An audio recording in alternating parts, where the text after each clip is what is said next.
O Senhor esteja convosco. Ele está no meio de nós. Proclamação do Evangelho de Jesus Cristo segundo Lucas. Glória a vós, Senhor. Naquele tempo, grandes multidões acompanhavam Jesus. Voltando-se, ele lhes disse: Se alguém vem a mim, mas não se desapega de seu pai e sua mãe, sua mulher e seus filhos, seus irmãos e suas irmãs, e até mesmo da sua própria vida, não pode ser meu discípulo. Quem não carrega sua cruz e não caminha atrás de mim, não pode ser meu discípulo.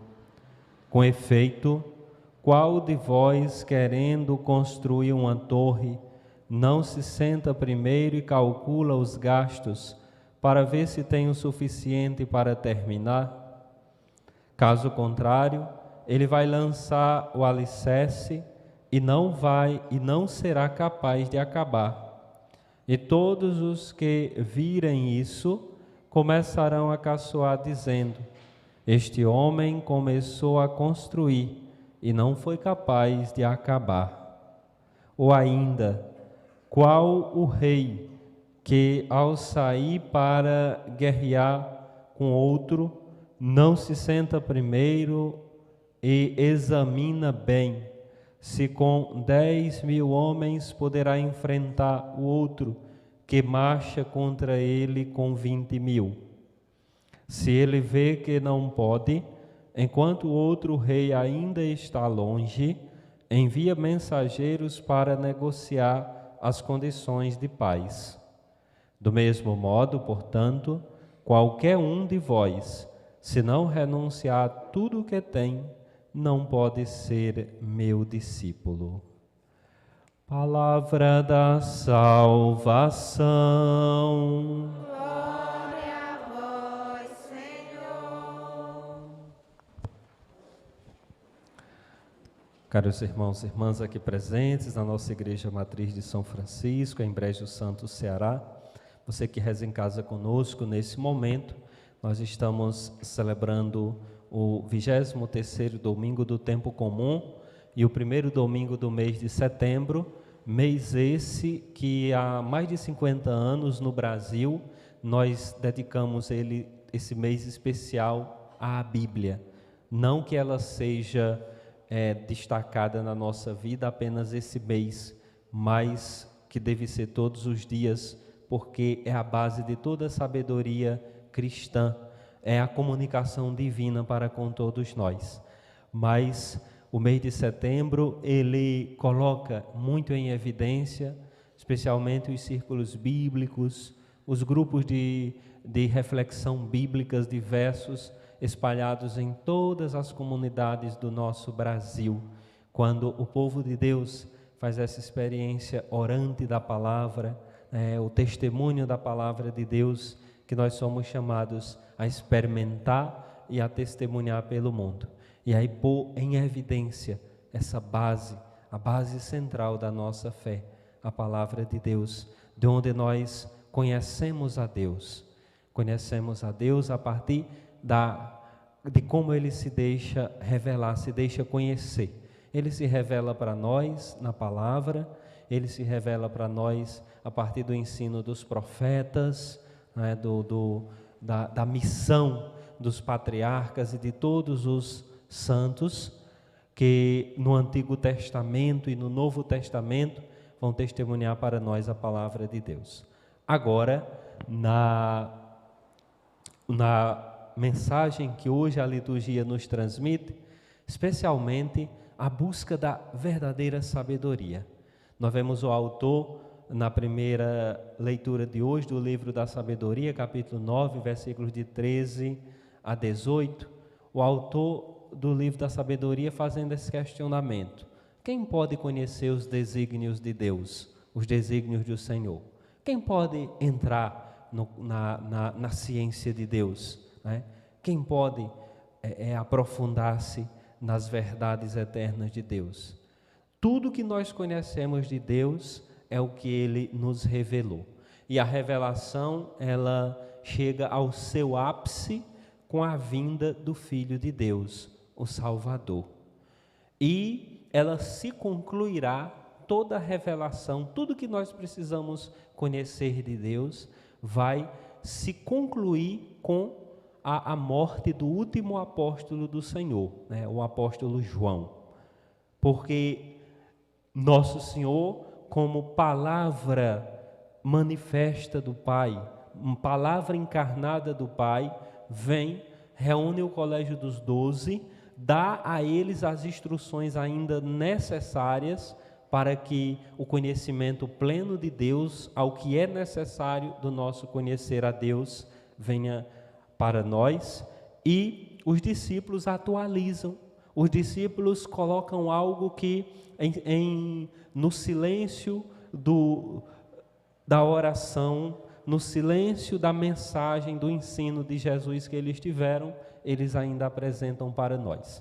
Com a morte do último discípulo, está ali concluída toda a revelação que Deus queria fazer a nós, porque ele se revela no Antigo Testamento, né, a partir de Abraão, e aí de forma muito forte também com Moisés, dando as leis, os ensinamentos, depois os outros patriarcas, e aí os profetas, e quantos nós vemos autores sagrados do Antigo Testamento que nos mostra a experiência do povo de Deus, o ensinamento de Deus para o seu povo no Antigo Testamento. E no Novo Testamento, os evangelhos e as cartas apostólicas, as cartas dos apóstolos, né, os escritos dos Atos dos Apóstolos e todas as demais cartas que os apóstolos deixam para que a gente possa nos aprofundar no conhecimento de Deus.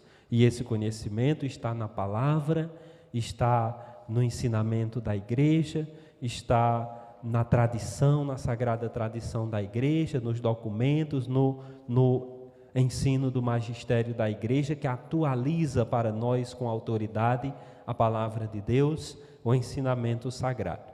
E aí, esse questionamento da sabedoria. Sabemos que a sabedoria é o próprio Deus, é em Deus, é na capacidade que Deus nos concede, que nós poderemos, na abertura que o Espírito Santo permite em nós, que nós poderemos conhecer a Deus, que nós poderemos mergulhar na mensagem da salvação e dela fazer uso, tomar posse e testemunhar pelo mundo afora.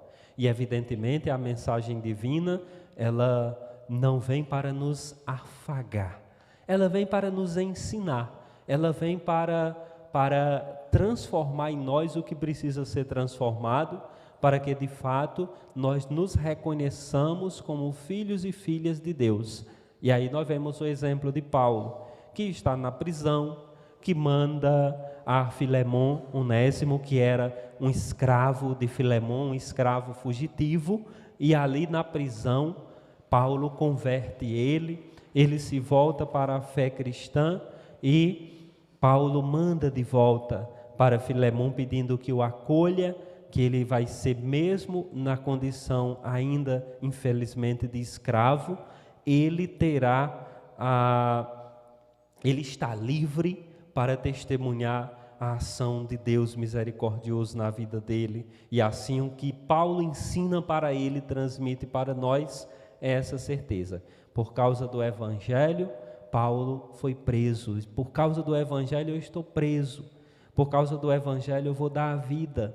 Para o conhecimento de Jesus, minha vida será sempre uma seta a apontar para o que Deus espera de mim, para o que Deus espera de nós. É o que nos ensina o apóstolo Paulo, aqui quando fala a Filemon e quando fala em todas as demais cartas que ele escreve para nós.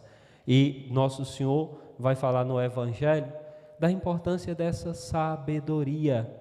Precisamos ter uma sabedoria superior à sabedoria que as realidades terrenas oferecem para nós, seja na academia, nas escolas, na faculdade. É uma sabedoria racional. Agora aqui o Senhor fala para nós desde a primeira leitura dessa sabedoria que vem do alto e que o ser humano precisa estar aberto para que a ação de Deus no Espírito Santo encontre em nós um chão fértil para que nós possamos compreender e acolher a mensagem da salvação, a mensagem que cura, salva, liberta.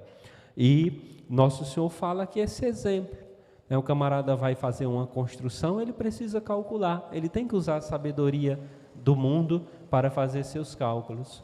Um rei vai guerrear com outro, um vai com um exército que é o dobro do outro, ele tem que ver se o dele tem capacidade de enfrentar aquele que vem em dobro.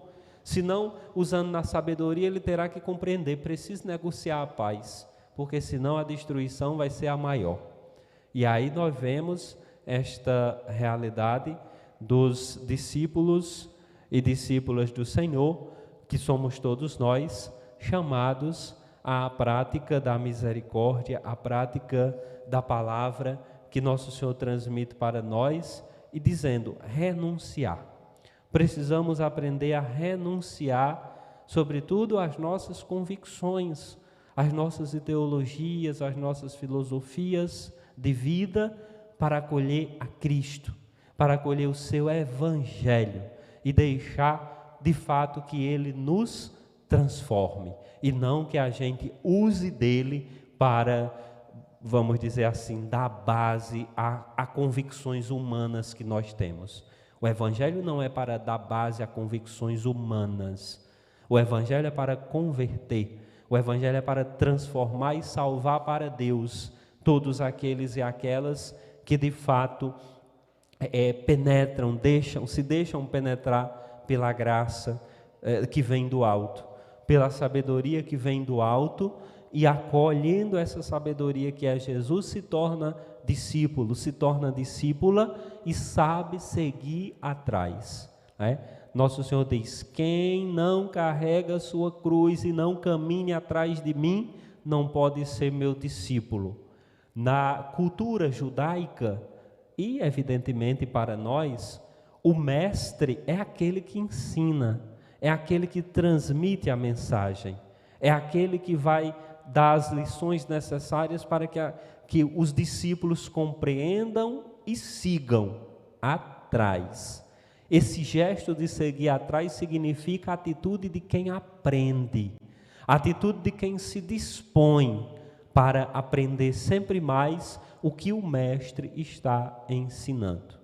O perigo, sobretudo para nós, até agentes de pastoral, o perigo é às vezes a gente querer ir à frente do mestre, querer obrigar que as realidades se imponham, aconteçam de acordo com o que a gente pensa, se transformem de acordo com o que a gente pensa, e não dá espaço para que a ação do mestre aconteça. Ou seja, quando a gente passa à frente do mestre, a gente já não tem mais capacidade de aprender nada. A gente já se perdeu, porque o nosso peito já se encheu de orgulho, já se encheu de vaidades, e aí a gente acha que o que a gente tem é suficiente. E o nosso mestre não tem mais espaço para nos ensinar. E por isso nosso Senhor diz para nós, olha, renunciar.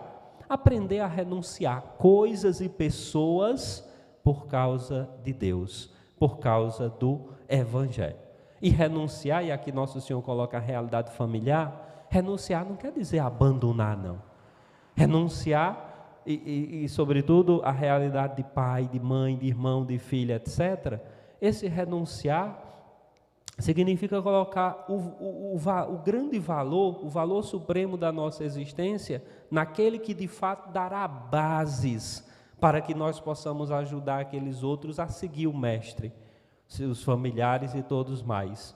E não simplesmente colocar no centro da nossa vida coisas e pessoas e Deus não ter lugar, e não dar espaço para Deus. E aí é justamente a atitude daquele que já vai à frente do mestre, aquele que já abandonou o mestre e foi criar sua própria escola, suas próprias levar adiante os seus próprios pensamentos, convicções e filosofias, todas elas, na maioria das vezes, longe do Espírito Santo de Deus.